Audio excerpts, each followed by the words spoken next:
Veillez, car vous ne savez pas quand vient le maître de la maison. Voilà ce que Dieu va nous dire dans sa parole tout à l'heure dans l'Évangile selon saint Marc. Quand le Père Éric m'a demandé de préparer cet enseignement sur la prière, la première question que je me suis posée fut « Mais au fond, qu'est-ce que prier ?» De nombreux psaumes, versets de la parole de Dieu et citations de saints nous y éclairent. La prière, c'est le chemin vers Dieu. J'ai demandé une seule chose au Seigneur, la seule que je cherche, habiter la maison du Seigneur tous les jours de ma vie, chante le psaume 26. Dieu habite en l'homme, en nous, et la prière semble être le chemin pour le rejoindre au plus intime de nous-mêmes. Sainte Thérèse d'Avila disait même, elle était radicale, il n'y a qu'un moyen pour aller à Dieu, la prière. Si on vous enseigne un autre, on vous trompe. La prière, c'est aussi la foi qui parle.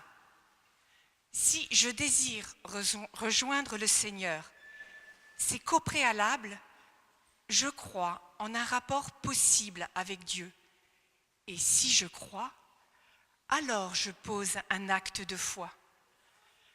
L'acte de prier nécessite donc la foi en Dieu. La prière, c'est désirer Dieu. Les psaumes, cris de l'âme, nous chantent « Mon âme s'épuise à désirer les parvis du Seigneur » dans le psaume 83, ou encore « Mon âme a soif de toi, Dieu de toute vie » du psaume 142. L'homme, en quête de Dieu, prie « Dieu, tu es mon Dieu, je te cherche dès l'aube » encore dans un psaume. Quand je désire instamment, je sens en moi grandir un élan du cœur, disait sainte Thérèse de l'Enfant Jésus. Le désir est si fort que nous devenons dépendants de Dieu. Nous ne voulons pas le perdre. J'ai trouvé celui que mon âme désire. Je l'ai saisi, je ne le lâcherai pas, nous dit le Cantique 3. La prière, c'est donc la manifestation de notre dépendance à Dieu. Oui, prier, c'est dire « J'ai besoin de toi, Seigneur. Je veux me laisser guider par toi. Que veux-tu de moi? Sans toi, qui suis-je » Dans Saint Jean, Jésus disait à la foule « Venez à moi.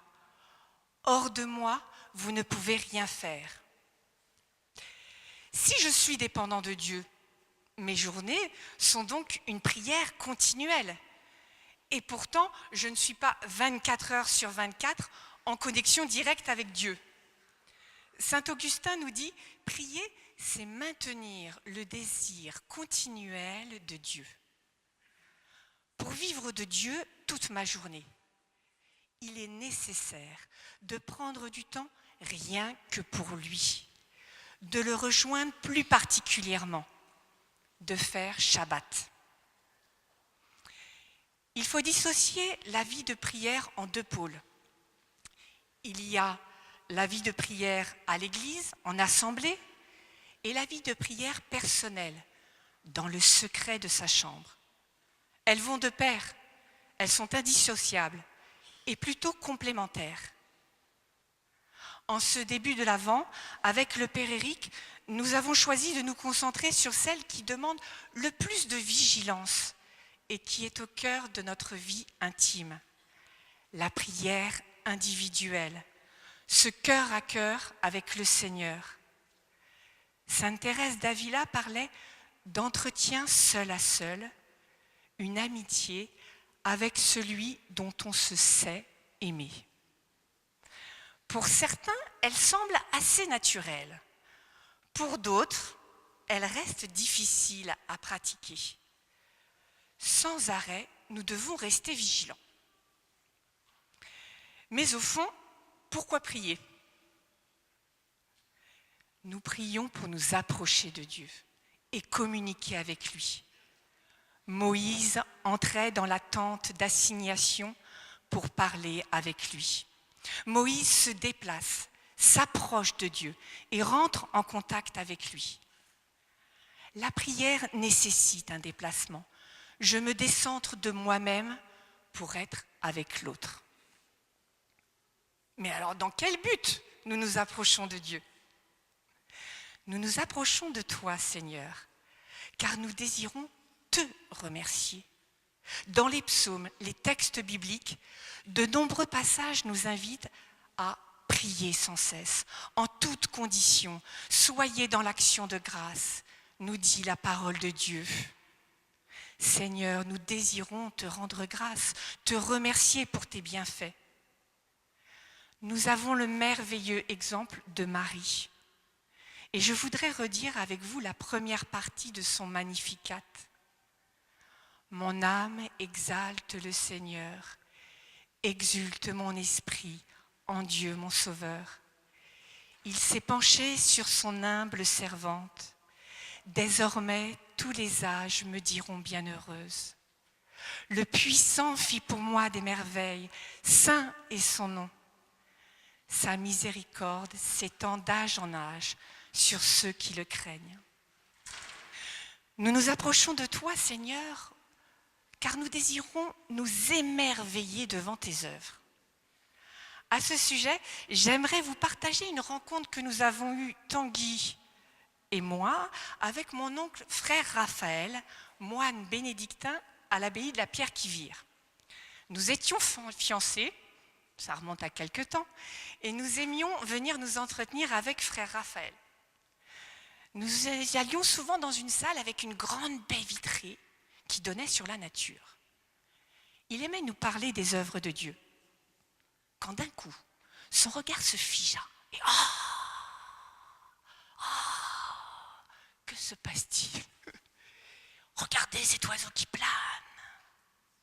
Un cri d'émerveillement. Et le voilà imitant le vol de cet oiseau. Et il reprit, vous aussi, laissez-vous porter par l'esprit. Il s'émerveillait de la beauté de la création. Il était à l'écoute de toutes les manifestations de Dieu. Et cette attitude était nourrie par sa vie de prière régulière, par sa fidélité à Dieu. Et pourtant, je peux vous le dire, il a vécu de nombreux combats spirituels. Frère Raphaël est allé dans sa dernière demeure il y a maintenant 2 ans. Nous nous approchons de Dieu car nous désirons l'adorer. C'est l'expression de notre reconnaissance, de notre émerveillement pour ce que le Christ fait pour nous. Nous adorons Dieu car nous désirons nous mettre en sa présence afin de laisser l'amour grandir en nous. Nous nous approchons aussi de Dieu car nous désirons demander. Dans la détresse, dans le danger, Seigneur, je te supplie. De ma voix, je crie à l'Éternel. Je répands devant lui ma plainte. Je déclare ma détresse devant lui, crie le psaume 142. Il y a 5 ans, les médecins m'ont annoncé que j'avais un cancer. Je ne rentre pas dans les différentes phases émotives dans lesquelles nous sommes passés, Tanguy, ma famille et moi. Mais je veux partager avec vous ces moments de cris de détresse, d'incompréhension, de colère. Seigneur, je n'ai que 42 ans, mes enfants ont encore besoin de moi.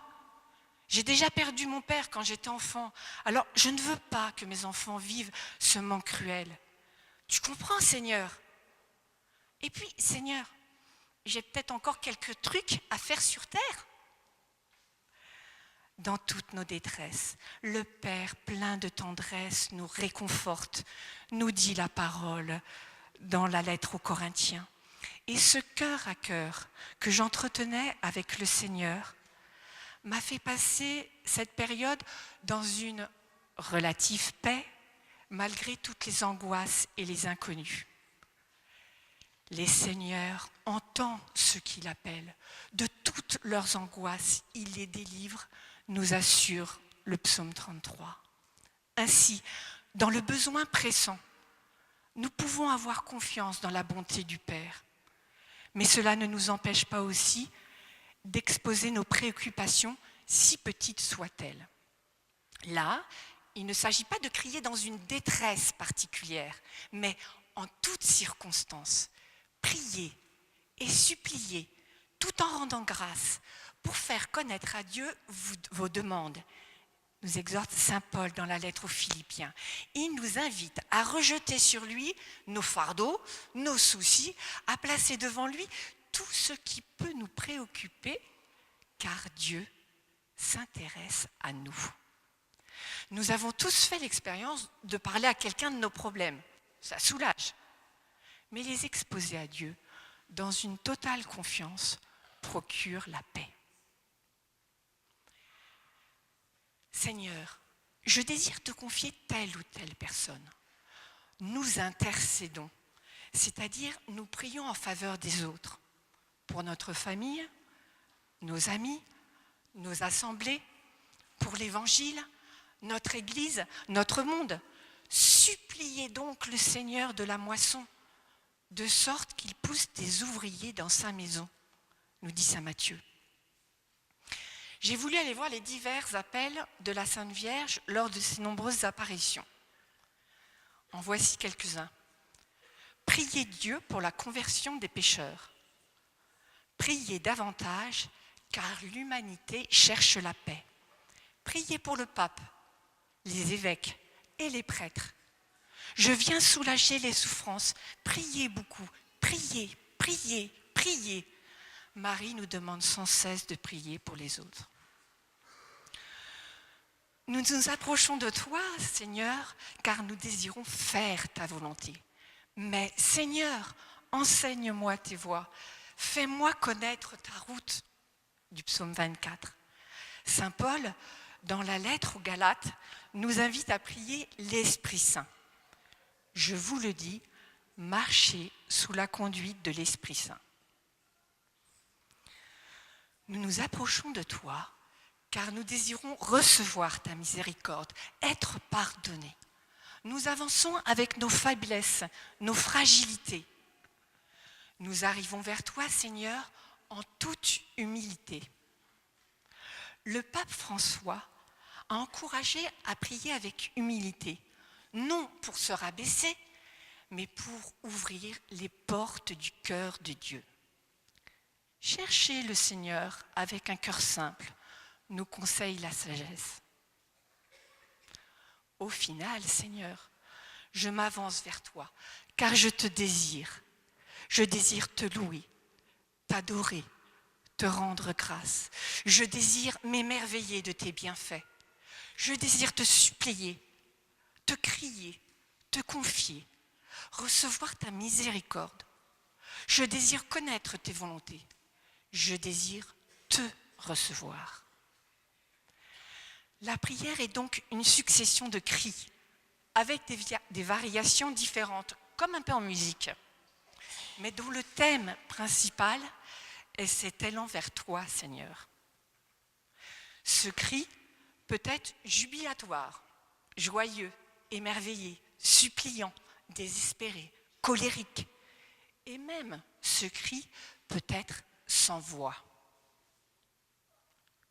Je suis là, et seulement là. Je t'écoute, Seigneur.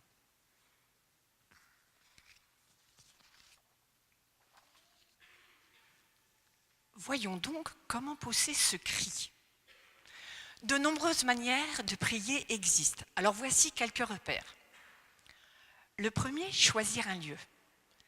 Jésus se retirait dans les endroits déserts et il priait. Trouvons des lieux propices au recueillement.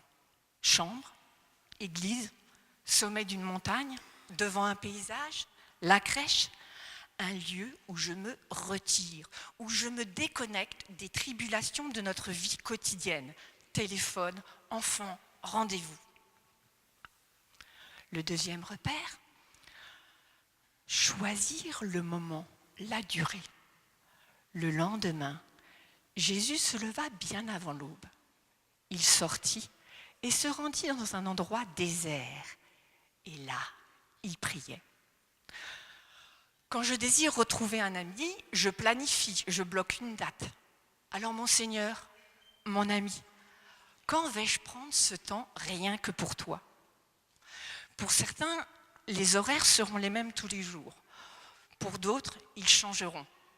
Mais il est préférable de planifier, car la procrastination, c'est-à-dire remettre à plus tard ce que je peux faire maintenant, est un des obstacles à ma fidélité. La tradition spirituelle recommande de déterminer la durée. Pour certains, 10 minutes, une demi-heure, une heure. Ne cherchons surtout pas l'exploit. Mais qu'est-ce qui est raisonnable en fonction de ce que nous sommes ?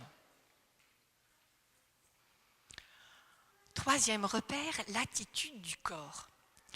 Saint Ignace a écrit « Je commencerai ma contemplation tantôt à genoux, tantôt prosterné, tantôt étendu sur la terre, le visage vers le ciel, tantôt assis, tantôt debout, cherchant toujours à trouver ce que je désire.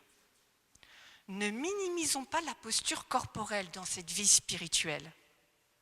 Le mot spirituel vient de spiritus, du souffle. Apprenons à respirer, à nous apaiser. Ainsi, dans l'Orient chrétien, les moines ont développé des méthodes pour intégrer la respiration intentionnelle à de brèves prières. Saint Ignace, dans ses exercices spirituels, propose une méthode de méditation, réciter la prière du Notre Père ou toute autre prière sur le rythme de la respiration. Puis ensuite, je peux me mettre en présence de Dieu, en commençant avec un beau signe de croix. Chacun porte aussi en lui des paroles comme « Me voici, Seigneur » ou « Seigneur, ouvre mes lèvres et ma bouche publiera ta louange ». Un chant peut m'aider à entrer dans ce cœur à cœur. Chacun ses astuces, mais restons simples. Réciter le Notre Père, prière que le Seigneur a donnée à ses disciples quand ils lui ont demandé « Apprends-nous à prier ». Je m'adresse au Père par l'intercession du Fils. Invoquer l'Esprit Saint, qu'il vienne me guider. Je peux remercier, rendre grâce pour un événement de ma journée, une personne. Et si mes préoccupations occupent mon esprit, je peux les lui déposer. Seigneur, ça m'encombre trop, je ne suis pas disponible pour toi, alors je te confie toutes mes préoccupations, je me décharge sur toi. Et là, je peux enfin te dire, enseigne-moi, Seigneur. Un prêtre bénédictin disait, la parole de Dieu est une boussole qui oriente tout le reste. Le recours régulier à l'écriture est indispensable pour écouter celui que nous désirons rencontrer. Parfois, un verset de l'écriture nous imprègne. Il ne faut pas chercher à l'analyser, mais écoutons-le, réécoutons-le, mâchons-le pour laisser résonner la parole de Dieu. Au fond, l'essentiel, c'est de se taire, c'est de faire silence.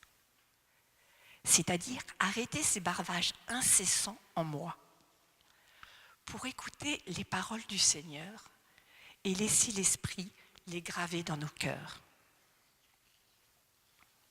Dernier repère, confier, intercéder. Nous avons vu précédemment que nous sommes appelés à intercéder, à prier pour les autres. Après s'être décentrés de nous-mêmes pour nous mettre à l'écoute du Seigneur, nous pouvons lui adresser nos attentions, confier ce que nous portons. Nous pouvons nous confier à Marie afin qu'elle intercède auprès de son Fils. La prière du « Je vous salue Marie » est celle qui me procure le plus de joie, disait Notre-Dame à Sainte Mathilde. Eh bien voilà, nous avons les bons ingrédients pour prier. Et en plus, nous savons pourquoi nous prions. Alors, pourquoi ça ne coule pas de source?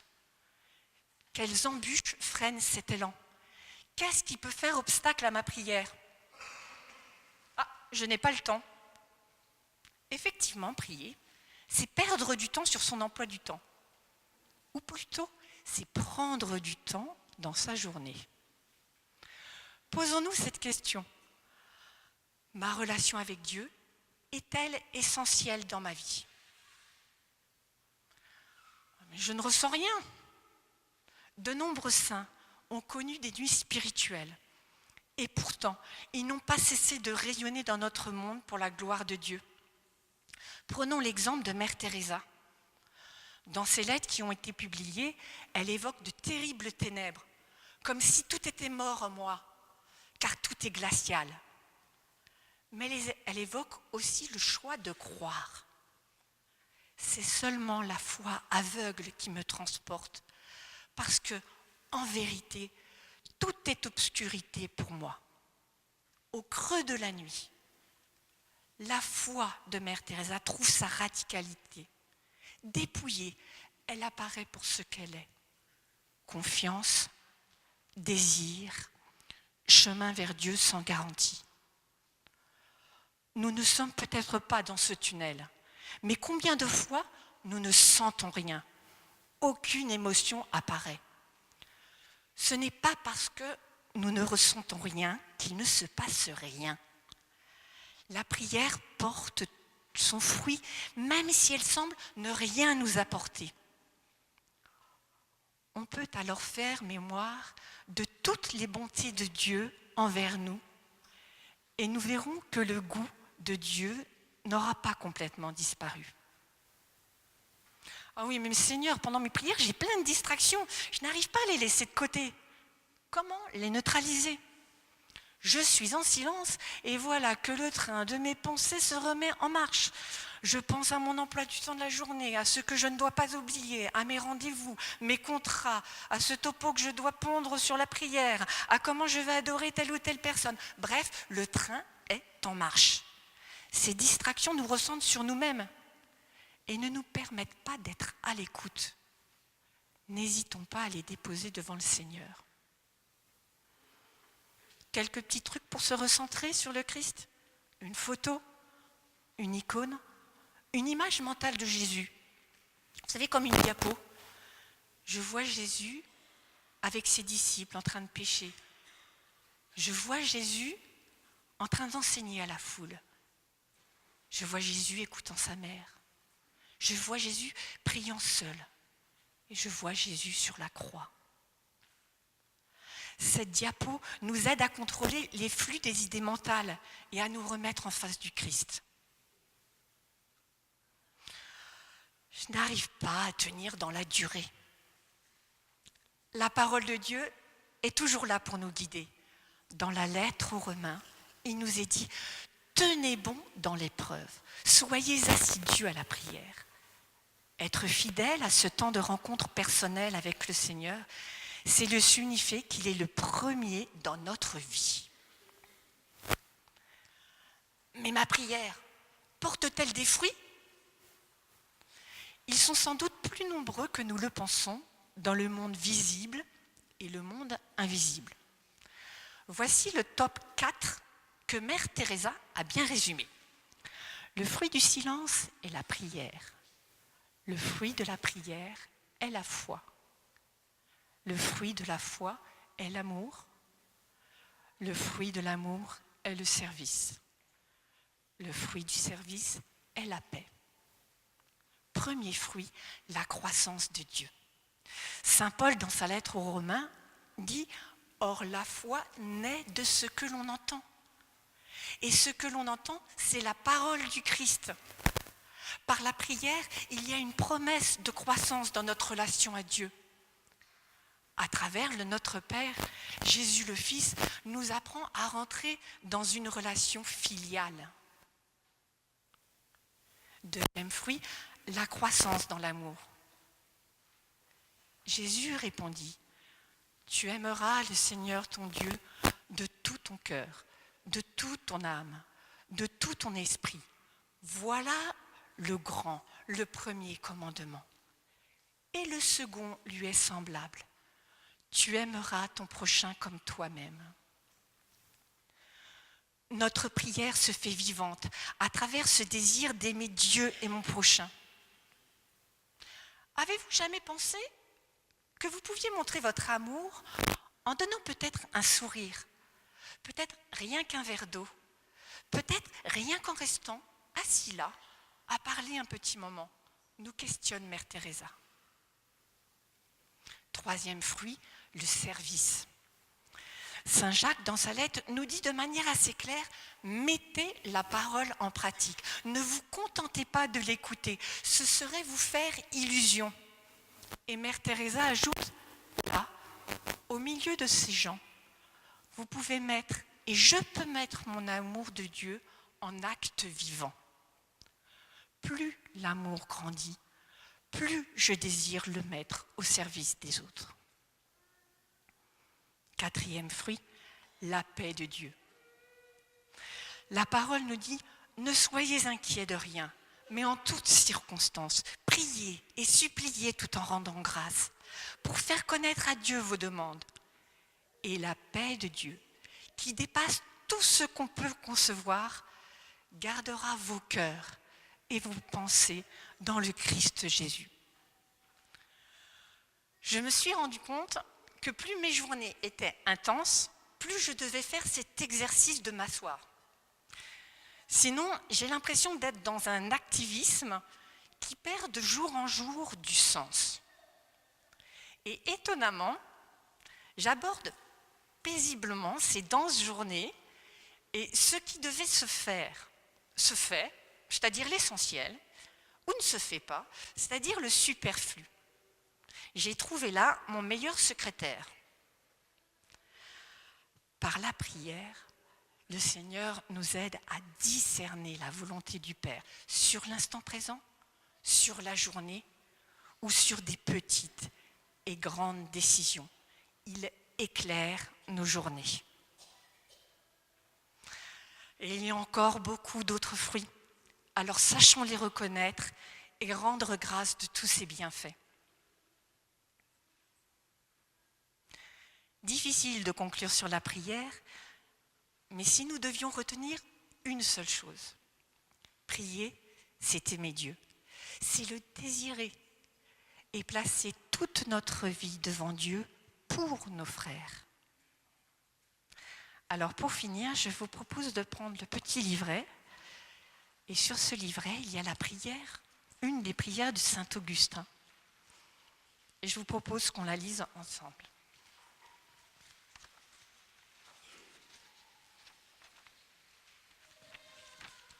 Pour aller plus loin.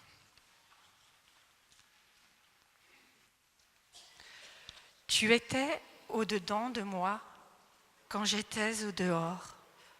Tu m'as appelé, tu as crié.